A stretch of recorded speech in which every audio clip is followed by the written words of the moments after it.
법대로 합시다. 네, 알고 있으면 유용한 법률 정보가 가득합니다. 법대로 합시다 더 로이어. 오늘도 일상 속에서 겪을 수 있는 다양한 법적 분쟁들 살펴보고요. 속이 시원해지는 해결책도 알아보도록 하겠습니다. 자, 오늘 첫 번째 사건 어떤 내용인지 지금 바로 열어볼게요.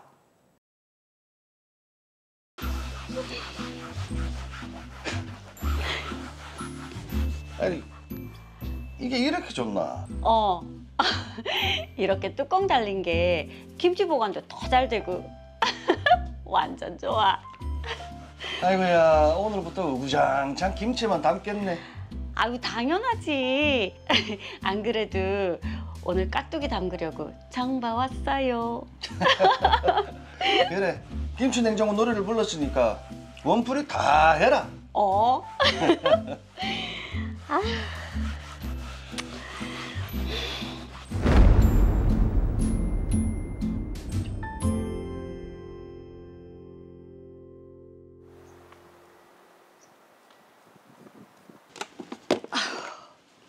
됐다. 주말에 정우 오면 며칠 있겠다가 들려보내면 되겠다. 됐다. 또 김치 담갔나? 주말에 정우 온다고 해서. 그놈의 김치 사랑 참 유별나다, 유별나. 뭐, 물 한 잔 마실래요?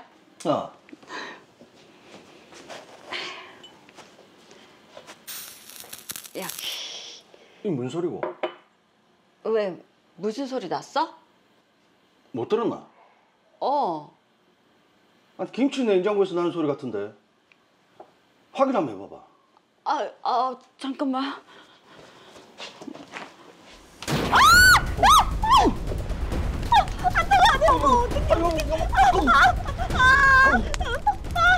아니, 일부죠? 네, 집에 불이 났어요. 네.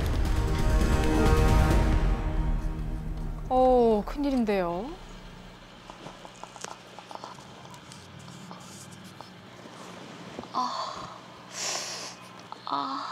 많이 아프나? 아직 진물도 많이 나고. 근데 이거 흉터 생기면 어떡하지? 마사지 하는 사람이 이런 흉터가 있으면 사람들이 안 좋아할 건데. 어떡해? 에이, 뭘 그래? 아유, 당신 또 모르는 소리 한다. 마사지샵 가면 그 마사지사 피부부터 보는 게 바로 고객들이야. 마사지 해주는 사람 피부가 좋아야 나도 저렇게 될 수 있겠구나 하고 믿음이 생긴다고. 괜찮아지겠지? 아유, 그놈의 김치 냉장고가 문제다, 문제.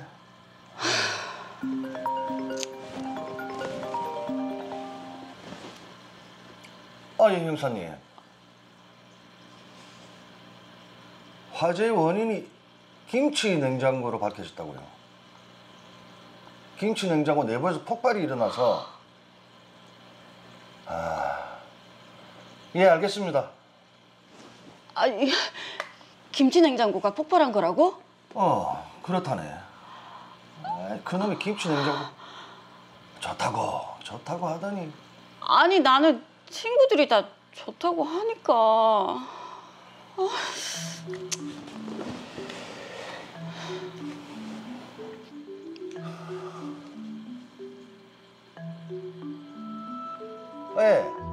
그 로이어 전자죠.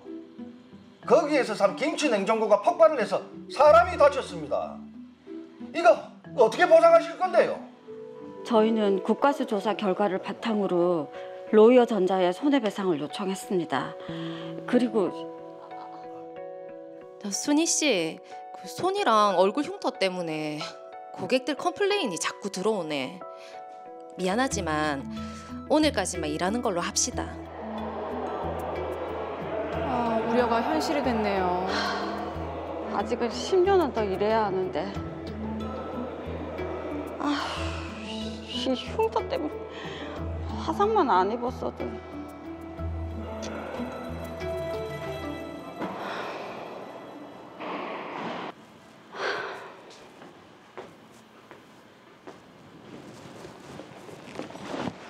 아니, 당신 왜 이렇게 빨리 왔노?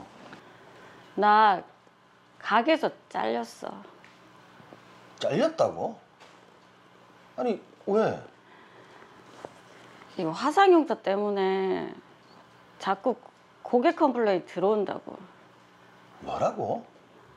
10년은 더 일할 수 있는데 이게 무슨 날벼락이야. 그럼 이참에 마사지 가게를 새로 하면? 아니, 가게를 차린다고 해도 이 흉터 때문에 고객들 모으기도 쉽지 않을 것 같고. 그놈의 김치 냉장고가 문제네 문제. 아, 그 김치 냉장고 회사에서 피해 보상해 준다는 거 거기서 가입한 생산물 배상 책임 보험회사에서 해준다면서.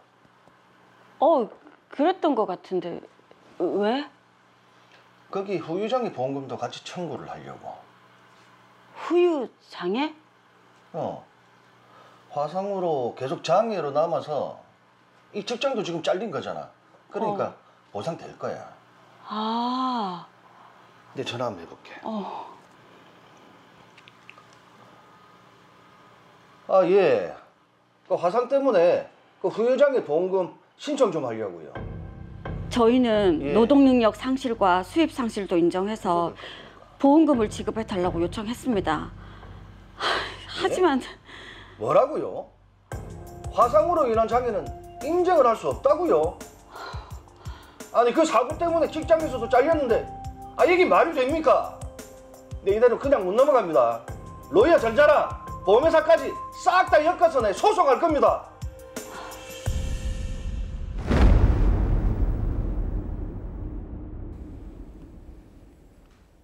네, 정말 황당한 사고입니다. 사실 김치 냉장고가 폭발할 것이라고는 정말 예상을 못 하셨을 것 같은데요. 그렇죠. 자, 한세영 변호사님, 우선에 이제 이런 사고가 발생했을 때 지금 손해배상 청구는 당연히 이제 제조회사에 해야 되는 게 맞는 거죠? 네, 당연합니다. 만든 물건에 문제가 생겨서 불이 났으니 당연히 물건을 만든 사람이 책임을 져야 하겠죠. 이것을 제조물 책임이라고 하는데요. 제조물 책임법에 따르면 제조업자는 제조물의 결함으로 생명, 신체 또는 재산에 손해를 입은 자에게 그 손해를 배상해야 합니다. 네. 만약 제조업자가 결함을 알고도 조치를 취하지 않아서 사고가 발생한 경우라면 손해액의 3배까지 배상 책임을 질 수 있습니다. 자, 그러면 손해가 발생한 것이 이제 확인이 되면 제조업자가 다 손해배상을 할 수 있습니까? 네, 일반적인 경우에 손해배상을 받으려면 상대방 탓으로 손해가 발생했다는 사실, 그러니까 상대방의 행위와 손해 발생 사이에 상당한 인과관계가 있음을 손해배상을 청구하는 자가 증명을 해야 합니다.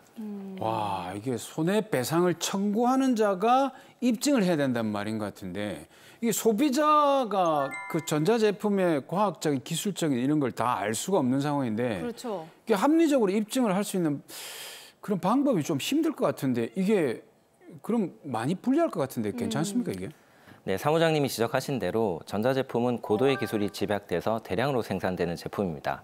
제품의 생산 과정은 전문가인 제조업자만 알 수 있기 때문에 그 제품에 어떠한 결함이 존재했는지 그 결함으로 인해서 손해가 발생한 것인지 여부를 일반 소비자가 밝히기는 사실상 어렵습니다. 그렇죠. 네, 그러니까 일반 소비자는 제품의 결함이 존재하고 그 결함과 손해의 발생 사이에 인과관계가 있다는 것을 과학적, 기술적으로 입증하기가 사실상 불가능한 것이죠. 자, 그렇게 입증하기가 사실상 불가능하다면 손해배상 청구하기가 어렵겠네요. 네, 그렇지는 않습니다. 방금 말씀드린 이유들 때문에 제조물 책임법은 특정한 조건을 만족하면 제조물의 결함이 존재하는 것으로 추정하도록 규정하고 있습니다. 말씀하신 그 특정한 조건이 굉장히 중요할 것 같은데 이게 어떤 경우입니까? 네, 이 조건은 피해자가 해당 제조물을 정상적으로 사용하던 중에 손해가 발생했다는 사실, 이 손해가 제조업자의 실질적인 지배 영역에 속한 원인으로부터 초래되었다는 사실, 그리고 손해가 해당 제조물의 결함 없이는 통상적으로 발생하지 않는다는 사실을 증명하면 됩니다. 네. 사실 이러한 결함이 추정되는 규정을 만들어 두긴 했지만 이 정도를 증명하는 것도 쉬운 일은 아닙니다. 그렇게요. 그러면 일단 그 결함이 있다라고 추정되기만 하면 무조건 손해배상을 받을 수 있는 겁니까? 네, 추정된다고 하더라도 무조건 손해배상을 받을 수는 없습니다. 네, 예외되는 경우도 있는데요. 제조업자 역시 해당 제조물을 공급한 당시의 과학기술 수준으로 결함의 존재를 발견할 수 없었다는 사실, 혹은 당시 법령에서 정하는 기준을 준수함으로 인해서 결함이 발생하였다는 점 등을 입증하면 손해배상 책임을 지지 않을 수도 있습니다. 자, 제조업자도 그렇고 피해자도 정말 치열한 입증 공방을 펼쳐야 되는 건데. 그렇습니다. 자, 그럼 제조업자도 이런 사고에 대비해서 혹시 가입해두는 보험 같은 게 있습니까? 네, 이런 사고를 대비해서 가입하는 보험을 제조물 배상 책임 보험이라고 합니다. 맞아요. 전자기기 같은 거 사면 붙어 있는 거 있잖아요. 네네네. 뭐 배상 책임 2억 원 보험 가입. 그거 말씀인 거죠. 네, 맞습니다. 제조물 배상 책임 보험은 제조업자가 자신을 피보험자로 해서 가입하게 되는데요. 피보험자가 제조, 판매, 공급한 물건의 결함으로 발생한 사고로 타인의 신체나 재물에 손해를 입힘으로써 법률상 손해배상 책임을 부담하는 경우에 이에 따른 손해를 보상하는 보험입니다. 네. 손해배상 합의금이나 소송이 제기된 경우에 법원의 판결금을 보험사가 대신 지급해준다는 정도로 생각하시면 되겠습니다. 자, 그러면 제조사가 먼저 이제 피해자에게 손해배상을 해주고 보험사에 보험금을 청구하는 구조인가요? 그렇지는 않습니다. 보험계약에는 제3자의 직접 청구권이라는 것이 있는데요. 보험사고의 피해자인 제3자가 보험자에게 직접 손해배상을 청구할 수 있는 권리를 말합니다. 예. 피해자인 제3자를 보호하기 위해서 상법에서 이를 규정하고 있는데요. 만약 제조물 결함으로 피해를 봤다면 피해자가 보험사에 직접 손해배상 청구를 하면 됩니다. 자, 그러면 지금 드라마 속에 최지훈 씨 부부도 직접 보험사에 청구를 하면 되겠네요? 네, 피해자 박순희 씨는 김치냉장고를 만든 로이어전자와 제조물 배상 책임 보험 계약을 체결한 보험사를 상대로 직접 손해배상 청구를 하시면 되고요. 드라마에서 봤을 때는 직접 청구를 하신 것으로 보입니다. 근데 말이죠. 지금 이 보험사가 박순희 씨의 화상 자국을 후유장애로 인정하지 않겠다라고 했거든요. 예. 근데 이거 당연히 화상 자국이 후유장애가 돼야 되는 거 아닙니까? 해줘야죠. 예. 네, 박순희 씨는 화상 자국으로 인해서 생계에까지 영향을 미쳤기 때문에 아마 드라마를 보는 시청자분들은 당연히 후유장애로 인정해줘야 한다고 생각하실 수 있습니다. 그렇죠. 네, 하지만 후유장애는 노동능력 상실이라는 것을 먼저 알아야 정확하게 판단할 수 있는데요. 노동능력 상실이란 사고에 대한 치료 이후에 신체의 정신적 또는 육체적 훼손 상태가 남아있어서 노동능력이 상실되거나 감소된 것을 말하는데요. 상실 정도에 대한 평가는 사고가 없었다면 피해자가 얻을 수 있었을 이익인 일실수입을 산정하는 데 가장 중요한 요소가 됩니다. 그러니까 일실수입 산정은 사고 당시 소득의 노동능력 상실률을 곱하는 방법으로 보통 하기 때문에 네. 노동능력 상실 정도를 정확하게 판정하는 것이 중요합니다. 노동능력의 상실 정도가 중요하겠네요. 네, 맞습니다. 통상적으로 보험업계에서는 이를 장애율이라고 표현하는데요. 장애율은 민사소송이 진행될 경우 보통 신체 감정 절차를 통해서 대학병원 소속의 전문의가 환자에 대한 장애, 그러니까 의학적으로 사고로 인해 신체의 기능 이상이 초래된 상태, 이 정도를 판정하게 됩니다. 네. 이를 회신하면 법관이 피해자의 성별, 연령, 직업 등 여러 조건 등을 참작해서 규범적으로 상실률을 정하게 됩니다. 네. 그럼 의사는 생물학적으로 회신을 하면 법관은 사회적으로 이거를 다르게 판단할 수도 있겠네요, 그러면? 네, 다르게 판단할 수 있긴 하지만 사실 법관이 의사가 회신한 장애율과 다른 노동능력 상실률을 인정하는 것이 실무적으로 쉬운 일은 아닙니다. 오히려 의사가 회신한 장애율을 그대로 따르는 것이 보통입니다. 자, 지금 그럼 이 드라마처럼 화상 흉터가 남아서 일을 못하게 된 경우에는 이 장애율이 어느 정도나 됩니까? 네, 감정의사들은 미국 정형외과 의사인 맥브라이드가 60년 전 발행한 표를 가지고 장애를 산정하는 게 일반적인데요. 네. 문제는 이 장애평가표가 너무 오래전 기준이다 보니 현실과 잘 맞지 않는 부분도 있고 특히 이 사례처럼 흉터와 같이 피부에 남은 추상에 대해서는 아예 이를 장애로 인정하지 않고 있다는 것입니다. 자, 그럼 박순희 씨도 지금 보험사 의견처럼 장애 인정을 못 받는 건가요? 그건 아닙니다. 추상장애라는 것이 있는데요. 추상장애는 사고로 인해 외모의 추한 모습이 남은 상태를 가리키는 말입니다. 네. 외모에 추상이 생긴 경우에 그 사실만으로 바로 육체적인 활동 기능에 장애를 가져오지 않는다 하더라도 추상의 부위나 정도, 피해자의 성별, 나이 등과 관련해서 그 추상이 장래의 취직, 직종 선택 등에 영향을 미칠 정도인 경우라면 노동능력 상실이 있다고 보아야 합니다. 그리고 판례 역시 같은 입장입니다. 네. 그러면 지금 드라마의 박순희 씨는 이 추상 장애로 볼 수 있을까요? 지금 이걸로 인해서 일을 못하게 됐으니까 어떤 평가가 내려질까요? 네, 추상장애는 앞서 말씀드린 맥브라이드 장애 분류표에는 평가 기준이 없습니다. 다만 국가배상법에서는 흉터의 정도에 따라서 장애 정도를 구분하고 있는데요. 여기에 따르면 외모에 추상이 남은 자는 15%의 노동 능력을 상실, 외모에 현저한 추상이 남은 자는 60%의 노동 능력을 상실한 것으로 인정을 하고 있습니다. 오, 자, 그러면 그런 기준이 있는데 지금 보험사는 왜 인정을 안 하는 겁니까? 네, 보험사가 이를 인정하지 않는 것은 이 기준이 타당한지에 대한 의문이 있기 때문입니다. 가령 60% 정도 장애의 경우에 맥브라이드 장애 평가 기준으로 따지면 네. 팔 한쪽이 완전히 절단되었을 때 인정되는 장애율과 유사하기 때문입니다. 또 과연 무엇이 현저한 추상인지에 대한 내용도 애매한 부분이 있습니다. 네. 실제 법원에서 소송을 진행해봐도 추상장애 같은 경우에는 신체 감정을 통해 국가배상법 기준으로 장애율이 회신되더라도 법원이 이를 임의적으로 줄여서 인정하거나 아예 노동능력 상실이 없다고 인정하는 경우도 많습니다. 사정이 이러다 보니 보험사들도 추상으로 인한 노동능력 상실을 잘 인정하지 않으려고 하는 것입니다. 사실 뭐 노동 능력 상실이라는 게 뭐 신체적인 것도 있겠지만 지금 박순희 씨 같은 경우에는 손님들의 뭐 거부감, 그럼 심리적인 요인이 작용해서 일자리를 잃게 됐는데 혹시 적용할 수 있는 다른 기준은 없습니까? 네, 다른 기준이 있습니다. 대한의학회에서는 몇 년 전 우리나라 현실에 맞게 장애를 과학적으로 평가하고자 장애평가 기준을 연구해서 발행을 했습니다. 하지만 법원은 한동안 이를 실제로 채택하지 않다가 최근에는 소송에서도 이 기준을 많이 활용하기 시작했습니다. 네.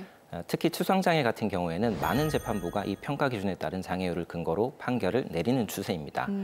이런 기준은 지난해 대법원에서 대한의학회 장애평가 기준이 다른 평가 기준보다 합리적인 기준이 될 수 있다고 판단한 이후에 더 가속화되고 있습니다. 야, 그러면 이 박순희 씨는 어떻습니까? 소송만 하면 되겠습니까? 네, 보험사가 추상장애를 전혀 인정하고 있지 않기 때문에 이로 인한 노동능력 상실을 인정받아 일실소득을 배상받기 위해서는 소송을 제기할 수밖에 없습니다. 네. 제가 박순희 씨의 흉터 사진을 보았는데요. 이 정도 흉터라고 하면 소송에서 국가배상법과 대한의학회 장애 기준을 각 활용해서 주장을 잘 하신다면 충분히 노동능력 상실을 인정받을 수 있으리라 생각됩니다. 네, 보상을 좀 잘 받으시면 좋겠네요. 자, 박순희 씨께 마지막으로도 한 말씀 덧붙여 주시죠. 네, 박순희 씨 생각지도 못한 사고로 평생 얼굴과 온몸에 흉터까지 안고 살게 되어서 너무 안타깝습니다. 그러나 억울해만 한다고 해서 적절한 보상을 받을 수 있는 것은 절대 아닙니다. 오늘 말씀드린 내용을 기억하시고 보험사를 상대로 손해배상 청구를 하셔서 적절한 배상을 받으시면 좋겠습니다.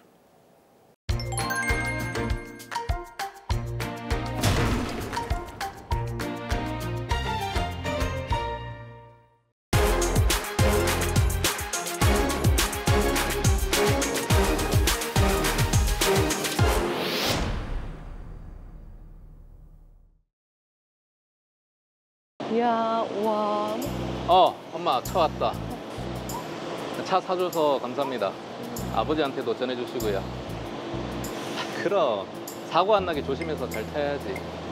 조만간 시승식 겸 드라이브 한번 제가 시켜드릴게요. 알았어요. 자기 이제 출퇴근 편해져서 좋겠네. 나도 이제 출퇴근 시켜주면 되겠다. 뭐라노? 누구 회사랑 우리 회사 거리가 얼만데. 그리고 우리 엄마 아빠가 내 힘들다고 출퇴근할 때 맨날 대중교통 이용하는 거 그거 안 썰어서 차 사준 건데 어디서 무임승 찰라. 와, 와, 치사하다, 진짜. 현실 부부네요.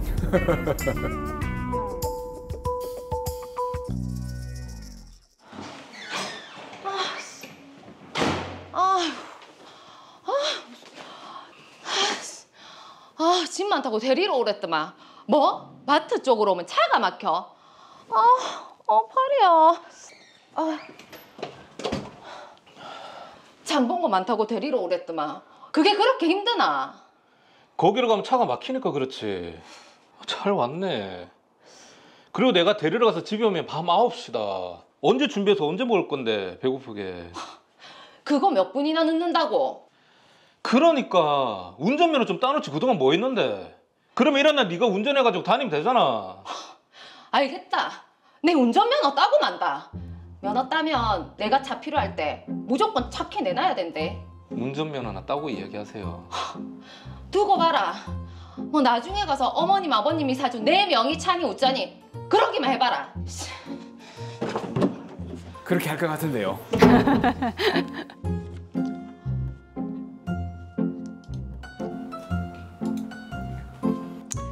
자, 따떼. 그렇게 저는 필사적으로 공부해서 운전면허를 취득했습니다. 땄다고. 네. 보험료가 그렇게 비싸요. 와. 제가 좀 더 알아보고 연락드릴게요. 네. 진이가 운전하려면 보험을 가입해야 되는데 운전면허 딴 지 얼마 안 돼서 그런가 생각보다 너무 비싼데. 아, 찬이 와이프가 보험 설계사라고 했지. 보험료 저렴하게 내는 방법 좀 알아봐 달라고 해야 되겠다.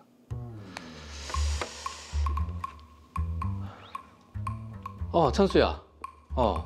보험 좀 알아보려고. 아내에게 차량 지분의 일부를 이전하여 공유로 소료를 만들어 둔 다음 아내의 명의로 보험을 가입하면 보험료가 내려간다는 이야기를 듣고 아내에게 차량 지분 중 1%를 이전해 줬습니다.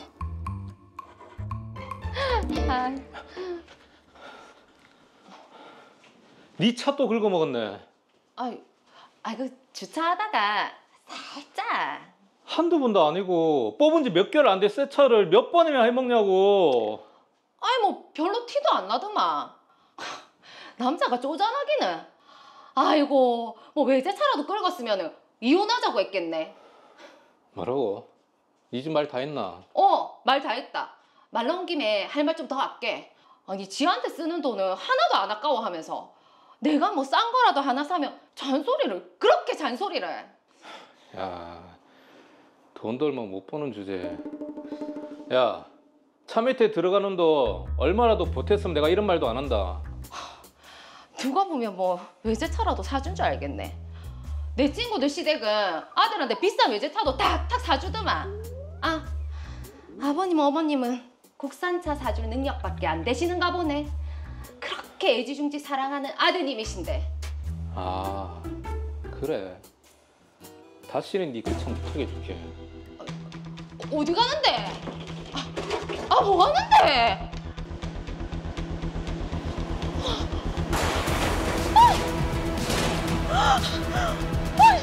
아니 미쳤나? 아무리 화가 나도 그렇지. 차를 왜 부수는데? 네가 내랑 우리 부모님 우습게 보는 것 같은데 성질도 끄지 마라. 조금 더 가면 크게 다치는 수가 있어. 여보세요? 거기 경찰서죠? 경찰이 출동한 후에 상황이 정리됐습니다. 저한테까지 양심이.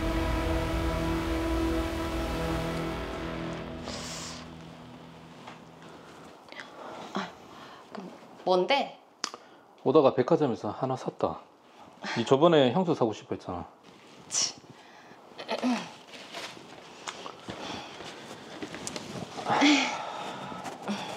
그리고 지난번에 내가 좀 흥분했었던 것 같다. 미안하다. 나도 내가 말이 좀 심했지? 미안. 그럼 주말에 드라이브나 한번 갈까? 진짜? 어디로 가지? 잠시만. 여보세요? 김진희 씨 되시죠? 예. 3일 전에 신고한 사건으로 김진희 씨는 피해자로 박대성 씨는 가해자로 조사받으러 오셔야 합니다. 저희 이미 화해했습니다. 그리고 남편이 처벌받는 거 원하지 않아서요. 그냥 사건 종결해 주세요. 그럴 수 없습니다. 조사받으러 오세요.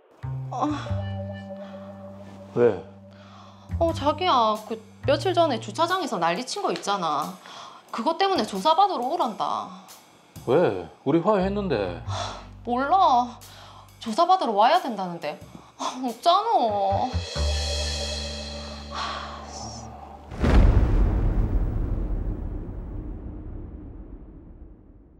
자, 그러게요. 그냥 좀 미안하다. 서로 좀 참고 대화로 해결했으면 참 좋았을 텐데 경찰이 출동하고 또 조사를 받으러 가야 하는 또 그런 상황까지 생겨서 안타깝습니다. 부끄럽습니다. 예.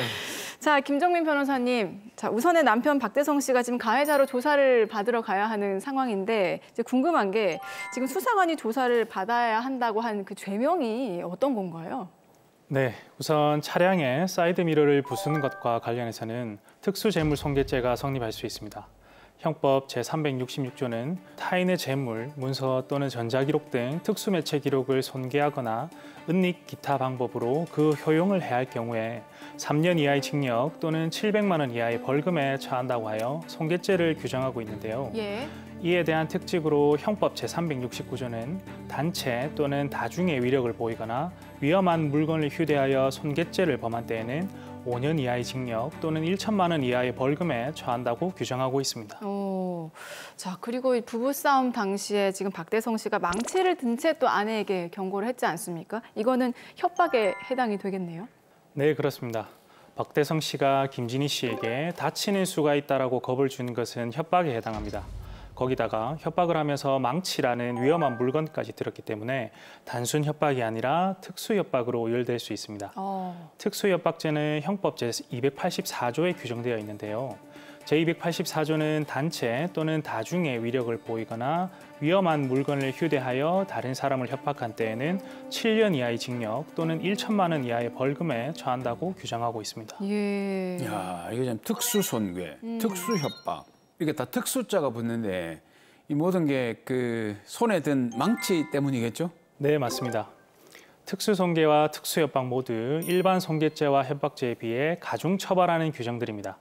일반적인 범죄에서 더 나아가 단체 또는 다중의 위력을 보이거나 위험한 물건을 휴대하여 각 범죄를 저지를 경우에 이를 더욱 가중하여 처벌하는 것인데요. 네. 특수가 붙은 범죄들은 일반적인 범죄에 비하여 그 수단이나 방법이 더욱 위험하고 그로 인해서 더욱 심각한 결과를 초래할 수 있다는 위험성을 고려하여 가중 처벌하게 되는 것입니다. 위험한 물건이라는 거는 우리가 흔히 생각하는 그 무기가 될 만한 것들, 그 흉기 같은 걸 말씀하시는 거죠? 네, 맞습니다. 법률에서 정의하고 있는 위험한 물건이란 널리 사람의 생명이나 신체에 해를 가할 수 있는 일체의 물건을 의미합니다. 대법원 판례를 살펴보면 본래 살상용, 파괴용으로 만들어진 것뿐만 아니라 다른 목적으로 만들어진 칼이나 가위, 유리병, 각종 공구, 자동차 등은 물론이고 화학약품이나 훈련받은 동물 등도 사람의 생명, 신체에 해를 가하는 데 사용되었다면 위험한 물건이라고 판시하고 있습니다. 예. 흔히 실생활에서 볼 수 있는 물건으로는 망치나 쇠파이프, 면도칼, 드라이버, 당구 큐대, 깨진 맥주병 등을 위험한 물건으로 볼 수 있는데요.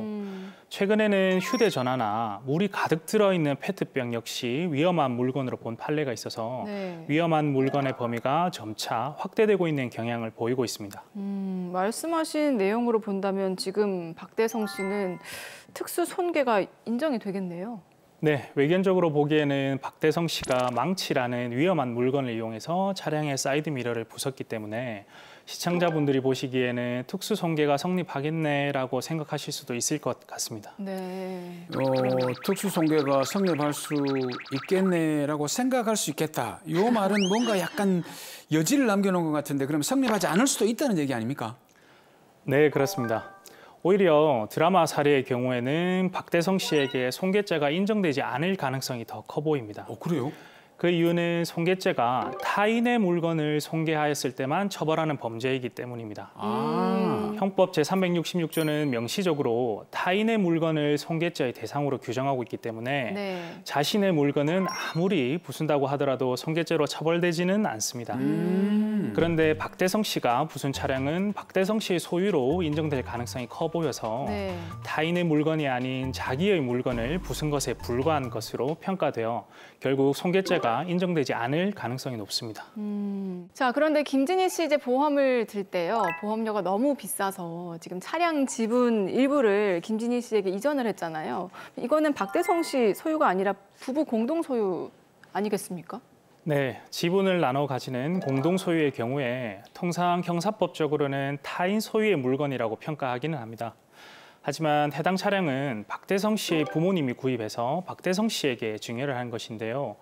우리 민법은 부부 별산제를 채택하고 있는 데다가 부부가 각자의 소유를 할 수 있는 상황이기 때문에 그 자금의 출처나 당사자의 의사에 비추어서 증여된 차량의 소유자는 박대성 씨로 보는 것이 타당해 보입니다. 네. 그리고 해당 차량을 증여받을 당시에 아내 김진희 씨는 면허조차도 취득하지 않은 상태였기 때문에 네네. 부부가 차량을 공동으로 이용하였는지와는 별개로 그 소유 명의는 박대성 씨로 보는 것이 바람직해 보입니다. 또한 박대성 씨는 보험료를 절감하려는 의도로 김진희 씨에게 단 1%의 지분만을 이전한 상태에 있는데요. 네. 이는 소유자는 본인이지만 명의는 상대방으로 두는 명의신탁 관계라고 볼 수 있습니다. 즉 형식상으로는 99대 1의 공동 소유 관계이지만 실질적으로는 박대성 씨의 소유로 보아야 하는 것이 타당해 보입니다. 네. 자, 사이드미러를 부순 차량이 실질적으로는 박대성 씨가 소유를 하고 있기 때문에 본인의 물건이라서 손괴죄가 성립하지 않는다는 말씀이시네요.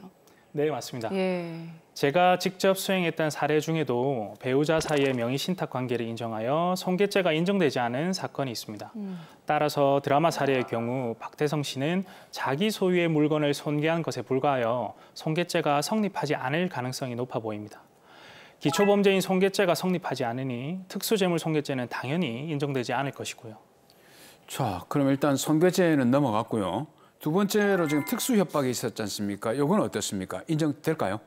네, 특수협박죄는 단체 또는 다중의 위력을 보이거나 위험한 물건을 휴대하여 협박했을 경우 성립하는데요. 특수손괴죄와 마찬가지로 기초범죄인 협박죄가 우선 성립해야 합니다. 협박죄는 사람으로 하여금 공포심을 일으킬 정도의 해악을 고지함으로써 성립하는데요. 네. 협박의 내용은 어떤 것이든 상관이 없고 상대방 본인에 대한 해악뿐만 아니라 제3자에 대한 해악 역시도 협박으로 인정됩니다. 예컨대 너희 어머니나 가족을 해치겠다라고 이야기하는 것도 협박으로 인정될 수 있는 것이죠. 결국 사회통념이나 당사자들 사이의 관계 등에 비추어서 상대방으로 하여금 공포심을 일으킬 정도의 언행이라면 협박죄가 성립하기 때문에 네. 협박의 내용이 실제로 실현될 수 있는 것인지 합리적인 것인지 여부도 따지지 않고 심지어는 상대방이 나의 협박에 대해서 현실적으로 공포심을 느끼지 않았다고 하더라도 협박죄는 성립할 수 있습니다. 자, 그럼 드라마에서 아내 김진희 씨는 박대성 씨 협박에 지금 위협을 느껴서 경찰에 신고까지 했는데 이 부분은 어떻게 봐야 되겠습니까? 박대성 씨는 위험한 물건인 망치를 들고 사이드미러를 부순 직후에 망치를 내밀어 보여주면서 다치는 수가 있다라는 이야기를 했는데요. 네. 이는 객관적으로 보더라도 상대방이 충분히 공포심을 느낄 수 있는 상황으로 보입니다. 실제로 김진희 씨가 공포심을 느끼기도 하였고요. 따라서 박대성 씨에게는 특수협박죄가 인정될 것으로 보입니다. 자, 그런데 지금 두 사람이 화해를 했습니다. 그리고 아내 김진희 씨는 남편이 처벌받는 것을 원하지 않고 있거든요. 네, 김진희 씨, 박대성 씨 부부가 서로 화해를 하여 현재 김진희 씨가 박대성 씨의 처벌을 원치 않고 있는 것이 문제인데요. 통상 범죄의 경우 피해자가 처벌을 원치 않는다고 하더라도 이는 양형에 참작될 사유일 뿐이고 범죄의 성립이나 처벌 여부와는 무관한 경우가 많습니다. 그런데 말입니다. 제가 법대생 시절에 공부했을 때 협박죄는 반의사 불벌죄입니다. 의사에 반해서 벌할 수 없다. 이거 어떻게 하실 겁니까? 이거 넘어갈 수 있지 않습니까? 맞습니다. 사무장님께서 기억력이 너무 좋으신 것 같습니다. 사무장님이 말씀하신 것처럼 협박죄는 피해자의 명시한 의사에 반하여 공소를 제기할 수 없는 반의사 불벌죄에 해당합니다. 네. 그렇기 때문에 피해자인 김진희 씨가 박대성 씨에 대한 처벌을 원치 않는다는 의사를 표시했으니 박대성 씨를 처벌할 수 없는 것이 아닌지 의문이 들 수 있습니다. 네. 그러나 박대성 씨의 경우 단순 협박죄가 아니라 특수 협박죄가 적용되는 것이 문제입니다. 이 특수 협박죄는 조금 뭔가 다른가 보네요. 협박죄는 반의사 불벌죄이지만 특수협박죄는 반의사 불벌죄에 해당하지 않습니다. 결국 특수협박죄에 해당할 경우 피해자가 아무리 처벌 불원의 의사를 밝히더라도 가해자는 처벌을 받게 되는데요. 특수협박에 해당할 경우 피해자의 신고나 고소가 있고 그로 인해서 수사기관에 사건이 접수된 이후에는 이를 없었던 것으로 물을 수는 없습니다. 네. 박대성 씨와 김진희 씨가 화해하고 서로 잘 지내고 있다는 것은 다행이긴 하지만 결국 박대성 씨는 김진희 씨에 대한 특수협박죄로 처벌을 받을 것으로 보입니다. 네, 아유 참 부부싸움 당시에 박대성 씨의 행동이 잘못되긴 했습니다. 그렇죠. 아무리 화가 나도 이제 폭력을 휘두르면 안 되죠. 예. 안타깝네요. 거기다 망치까지만 안 들었으면 되는 건데. 근데 이게 특수협박죄가 양형에 있어서 그 처벌 수위가 굉장히 높은 걸로 알고 있거든요. 그러면 여기 참작할 만한 상황이 좀 있을까요? 우선 김진희 씨가 수사기관이나 법원에 합의 및 처벌 불응서를 제출하면서 두 사람이 현재 정상적인 부부 생활을 유지하고 있다는 점을 적극적으로 소명하면 검찰로부터 기소유예 처분을 받거나 법원으로부터 경한 벌금형에 처할 것으로 보입니다. 자, 김진희, 박대성 씨가 이번 일을 계기로 또 부부간에 좀 갈등이 있을 때 좀 대화로 지혜롭게 해결을 하셨으면 좋겠습니다. 자, 마지막으로 우리 시청자분들께도 한마디 해주시죠. 네. 특수가 붙는 범죄의 경우 벌금형이 아예 규정되어 있지 않아서 무조건적으로 징역형의 처벌을 받을 수밖에 없거나 일반 범죄에 비해 과중하게 처벌되는 경우가 많아 각별히 유의하셔야 합니다. 특히 자동차 역시도 위험한 물건으로 평가되기 때문에 최근에 많이 발생하고 있는 보복 운전의 경우 특수협박이나 특수상해, 특수손괴로 오일됩니다. 이 경우 피해자와 합의하더라도 처벌을 피할 수 없기 때문에 주의하셔야 합니다. 결국 감정적인 대응이 무거운 형사처벌로 돌아올 수 있다는 사실을 꼭 명심하시고 그럼에도 원치 않은 문제에 휘말리게 된다면 법률 전문가의 도움을 받으실 것을 권유드립니다.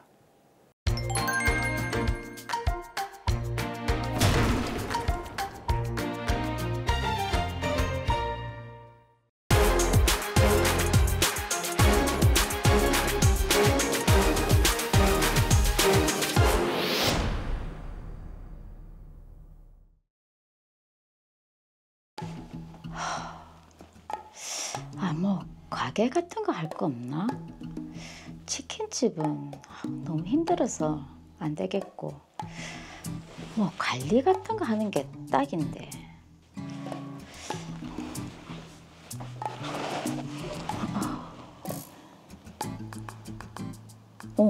주차장 운영 이거 좋네. 여보세요? 저 인터넷 주차장 양도글 보고 연락드리는데요.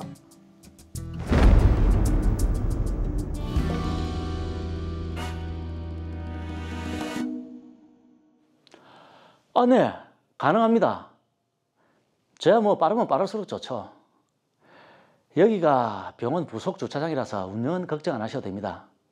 혹시 권리금은 얼마나? 권리금 3억 어떠세요? 뭐 괜찮을 것 같습니다. 그럼 만나서 우리 조건이랑 날짜를 한번 정해보도록 하시죠. 네, 그럼 제가 내일 찾아뵙겠습니다. 예, 그럽시다. 주차장을 10년 넘게 했으면 나도 할 만큼 했지. 그래, 나도 이제 권리금 받고 편하게 한번 살아보자.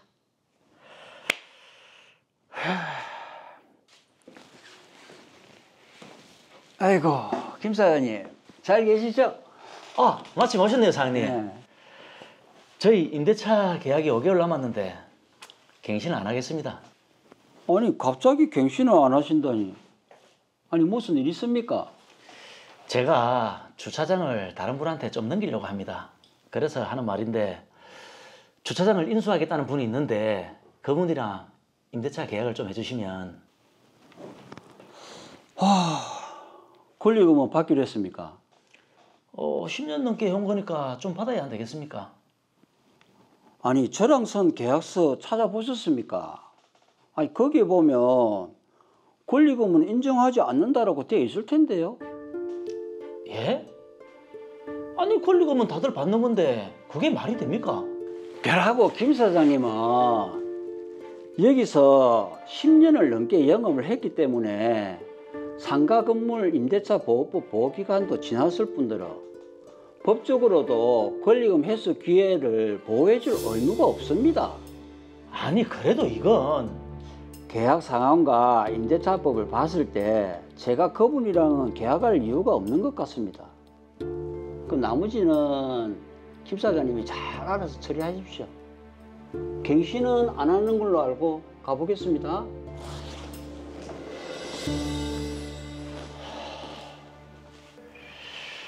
제가 임대인하고 이야기를 한번 해봤는데 계약이 좀 쉽지 않을 것 같습니다. 두 분이 한번 따로 만나보시면. 임대인이랑 협조가 안 되는 거면 저는 그냥 계약 안 할게요. 계약을 안 하신다고요? 네, 계약하면 저도 나중에 나갈 때 권리금을 못 받는 거잖아요. 그리고 임대인분이 저랑 계약을 안 하신다면서요.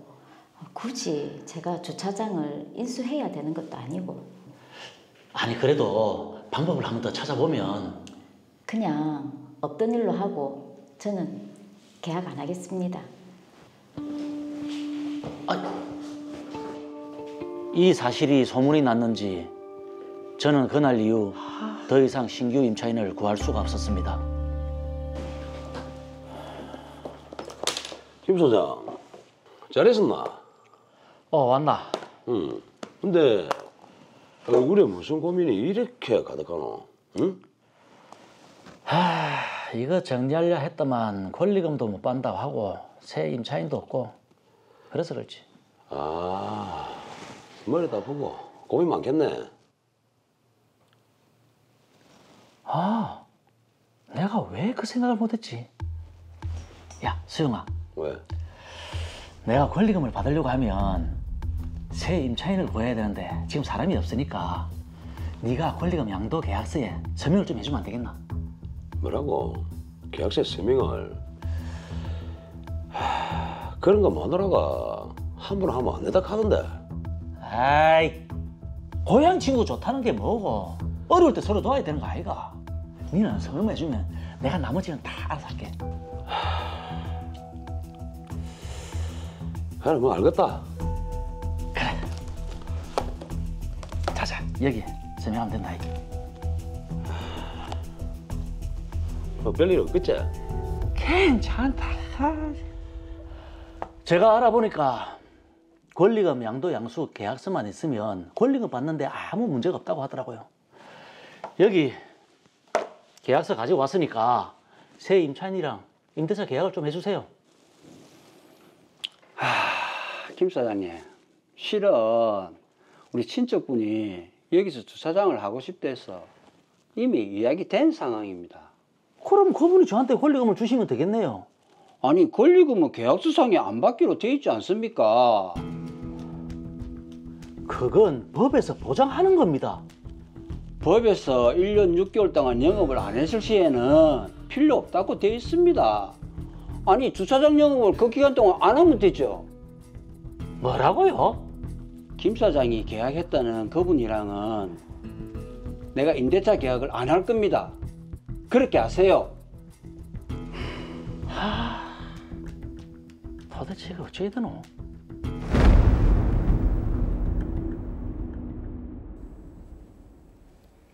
네, 김영대 씨가 권리금을 받기 위해서 정말 많은 노력을 또 하고 계신데요.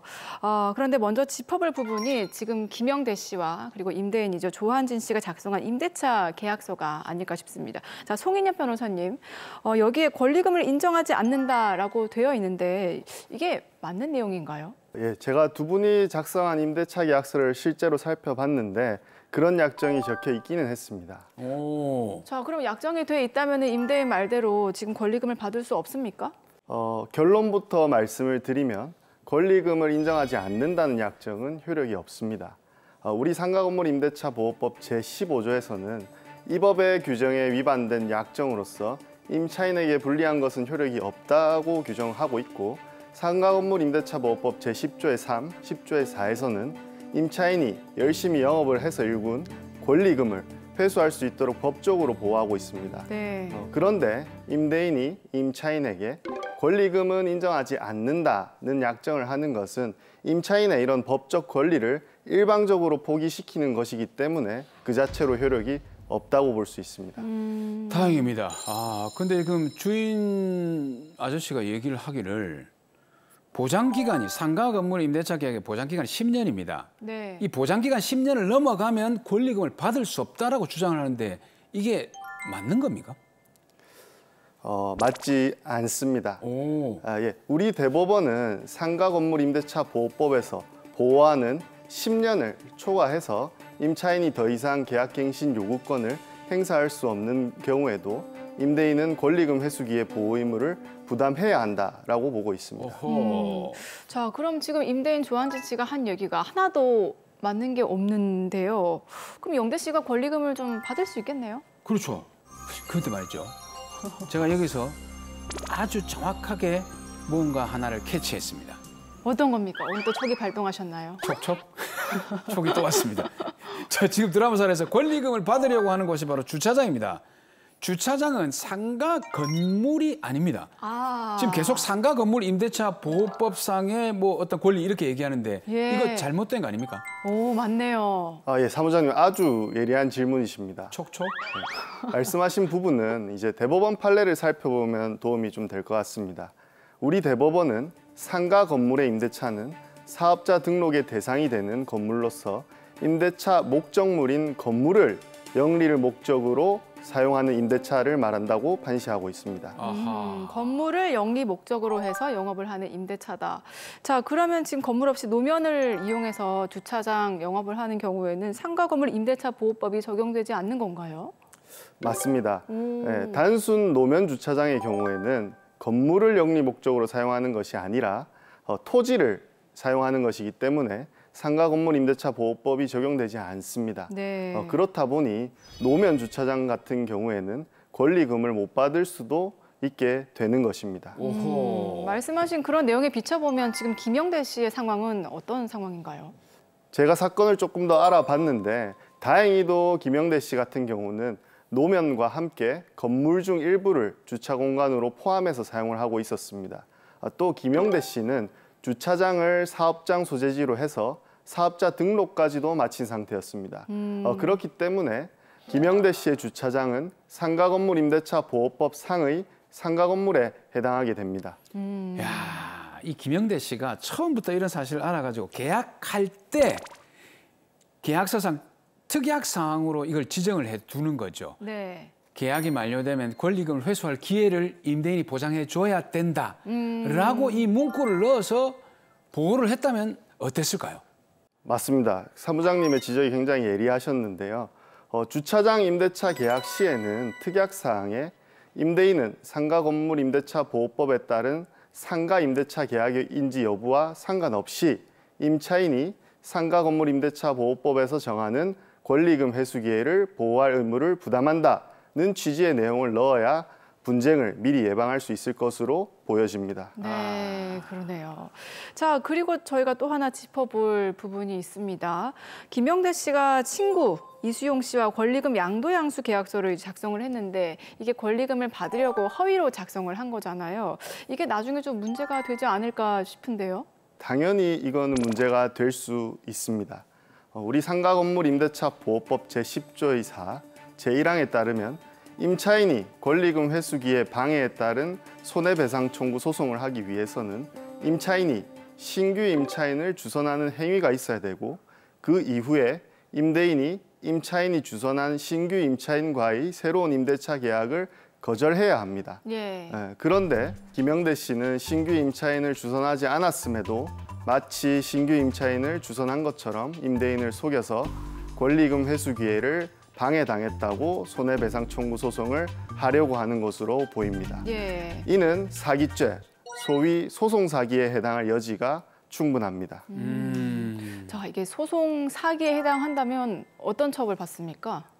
형법상 사기죄 제347조 제1항에 따라 10년 이하의 징역 또는 2천만 원 이하의 벌금에 처해질 수 있습니다. 그런데 실무상 소송 사기는 다른 사기죄들에 비해 처벌 수위가 다소 높다고 볼 수 있습니다. 근데 지금 김영대 씨 입장에서는 너무 억울한 게 임대인이라 하기도 그런데 주인 아저씨 조한진 씨가 계속 권리금 회수할 기회를 방해하니까 너무 답답해서 이런 일까지 일어난 거 아니겠습니까? 네, 맞습니다. 김영대 씨 입장은 저도 너무나 공감이 됩니다. 하지만 지금 상황을 조금 더 살펴보면 임대인 조한진 씨는 김영대 씨에게 권리금이 인정되지 않는다는 약정에 따라 권리금 보호 못 해준다라고 하거나 상가 건물 임대차 보호법에 따른 10년 초과하면 권리금 인정되지 않는다는 등의 말을 했지 않습니까?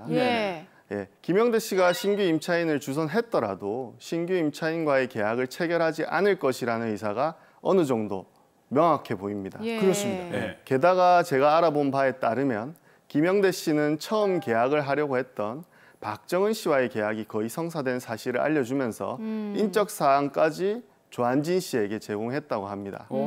하지만 결론적으로 임대인 조한진 씨는 박정원 씨와의 연락조차도 거부를 했다고 합니다. 그러니까 그렇게 한 이유는 그 누구를 데려와도 임대차 계약을 하지 않겠다, 뭐 이런 뜻 아니겠습니까? 네, 맞습니다. 예. 우리 대법원은 조한진 씨처럼 그 누구를 데려와도 신규 임차인과의 임대차 계약 체결을 거부하는 경우에는 임차인이 굳이 신규 임차인을 주선하지 않더라도 권리금을 회수할 수 있다고 보고 있습니다. 그렇기 때문에 김영대 씨는 굳이 친구와 허위 권리금 계약 체결을 하면서 처벌까지 감수할 필요는 없었던 것입니다. 자, 그럼 지금 임대인이 김영대 씨에게 1년 6개월 동안 주차장 영업을 하지 않을 거다, 이렇게 얘기를 하면서 권리금을 못 주겠다라고 했는데 이건 맞는 얘기인가요? 법 조문상으로는 맞는 말입니다. 우리 법에서는 1년 6개월 동안 비영리 목적으로 사용한다면 권리금 회수 기회를 보호할 의무가 없다라고 보고 있습니다. 예. 하지만 이 부분에 대해서 다양한 해석의 여지가 있을 수 있습니다. 그렇지만 우리 대법원은 그저 임대인이 임대차 종료 후에 임대차 목적물인 상가 건물을 1년 6개월 이상 영리 목적으로 사용하지 아니하는 경우를 말한다라고만 판시를 하고 있는데 쉽게 말하면 임대인이 임차인에게 1년 6개월 이상 영리 목적으로 사용하지 않을 예정이다라고 이 말만 하면 권리금을 보호해주지 않아도 된다는 뜻입니다. 아니 그러면 지금 김영대 씨는 너무 억울한 거 아닙니까? 예, 저도 이 김영대 씨의 경우에는 굉장히 억울한 일이라고 생각을 하고 있습니다.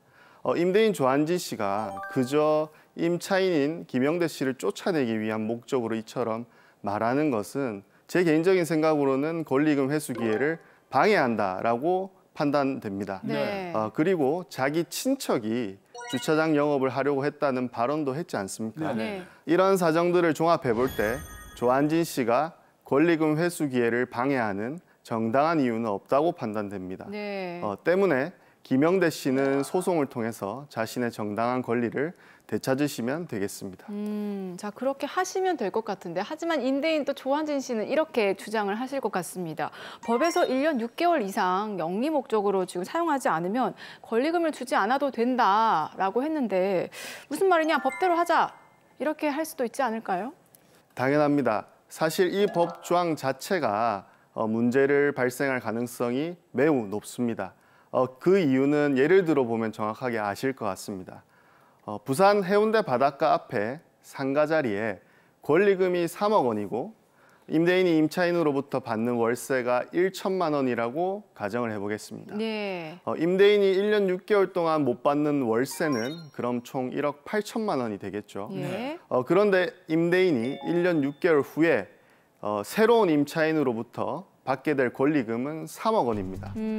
그러니까 오히려 임대인은 1억 2천만 원 가량의 경제적 이익을 얻을 수 있게 되는 것이죠. 이야, 그 계산하니까 그렇게 되네요.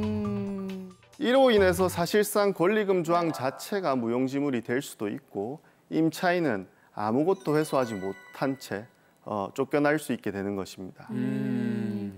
자, 그러게요. 이 법 조항을 좀 어떻게 해석하느냐에 따라서 또 달라지기 때문에 조금 더 좀 명확하게 정리가 되면 좋겠다, 뭐 이런 생각을 해봅니다. 자, 마지막으로 임차인 김영대 씨에게 또 한마디 해주시죠. 김영대 씨, 권리금 분쟁은 간단해 보이지만 양상이 매우 다양하고 결과를 예상하기 참 어려운 소송입니다. 권리금을 보호받기 위해서는 생각보다 지켜야 할 법적 절차가 많습니다. 하지만 현재 상황으로는 권리금 회수 기회를 방해받은 것으로 저는 보여지기 때문에 법률 전문가의 도움을 받아 해결하신다면 충분히 승소하실 수 있을 것으로 보여집니다. 힘내십시오.